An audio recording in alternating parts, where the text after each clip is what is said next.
Welcome back to the action for the MF Autobody 24 Hours Lamuna Challenge. Whilst the racing is going on, the rest of the people were entertained here with Hein and our guest artist there with some great music. Right back to the track, and we are still on yellow for the stricken cars out on track. Our Brunston Audi pace car still got the guys up there, but he's due to come in, and there we go, he is in. We go green. We are back to racing. So the cars, some of them had already come in during that safety car for certain pit stops. The cars will need to refuel. They don't want to carry too much fuel to make the cars too heavy. So there's going to be a lot of refueling stops, tire changes and brake changes. You notice there that some of the cars have already switched over to lights. That means the sun is already starting to set here in front of us, and it's a beautiful sunset here over Delmas where the Red Star Raceway is situated. It becomes a difficult time now during the dusk period. It's not quite light, it's not quite dark, so it makes it very difficult for the drivers to judge the lights and the actual overtaking maneuvers and all that goes along with our racing. As it starts getting a bit darker, more and more cars start switching over to the headlights, and the guys start looking for the apex on the turns. As it gets darker, it makes it harder to find the apex. There comes our tow truck through. He's just breezing through the turns there. Oh, and the Dats van Datsun. He lost the apex on that turn and just spun it out there in front of the rest of the field.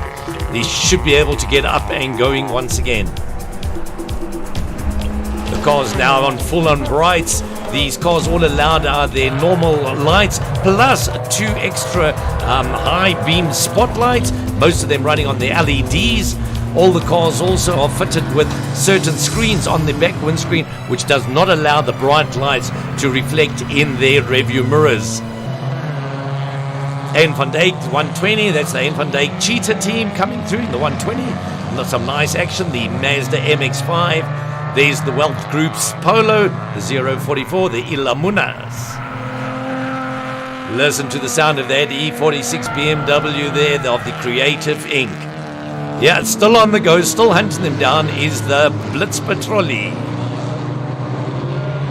We spoke about the Mercedes there. We do see the Mercedes SLK. They are having a few problems with that motor. They've been in and out the pits a few times.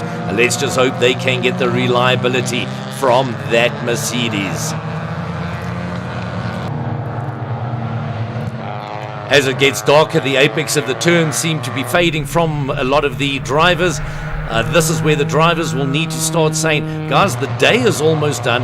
We're going to go right through the night now. Who's going to take what shift? So a lot of team strategy and planning will be going on now. Some of the older toppies out there, they'll be battling with their eyesights here in the heat of the night. It gets very dark out here at the Red Star Raceway, and also the temperature has dropped tremendously. It's getting extremely cold out here, which means the track temperature drops as well.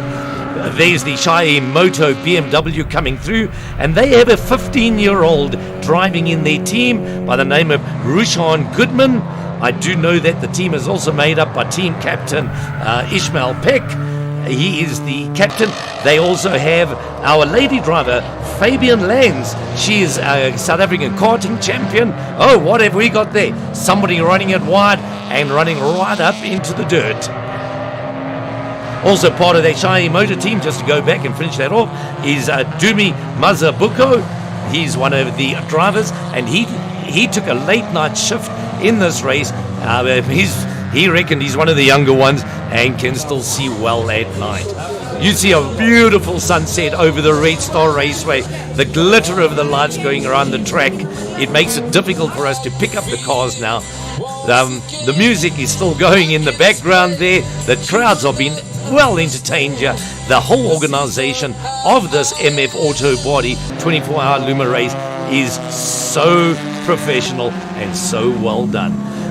A lot of the teams now coming in for pit stops. There's the Volkswagen Beetle. Looks like they might have a problem with the front CV joint or a bearing there or something. The Mayfair gearbox comes into the pits. This looks like it's going to be just for a driver and perhaps a brake change. Each car does get tested and checked as they come in by the pit crews. heading back out to track. The Dash Racing MX-5 Mazda in the pits as well. A lot of pit stops. You see the pit boards are out, telling the guys you need to refuel. All the cars are fitted with two-way radios, so the pit crew have communication with the driver of the vehicle. The driver can also tell them what is happening in the vehicle, how's the car handling, the brakes, do they need to change tires, and on board there to do the tire changes is a tire mart from Menlyn. They have been superb here.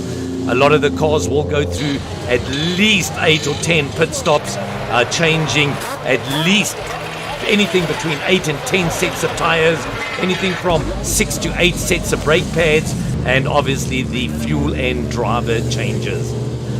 Right, we're on yellow once again. Well, whilst we're on yellow, some of the cars once again taking advantage of that and coming into the pits. The Dad's Fun 1110. Oh, the 046 stricken out on the track earlier. We see their car now in the pits. Pit crew working extremely hard. Some of the cars doing refuels there. The Silver Crest Racing Team.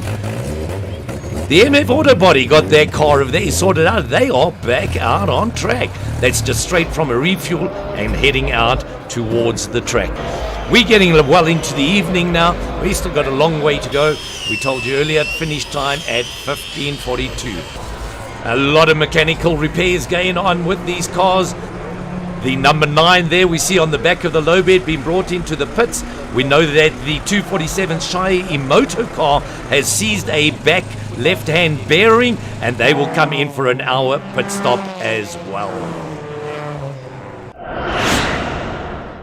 We're going for a break, folks. Please be sure to join us right after this.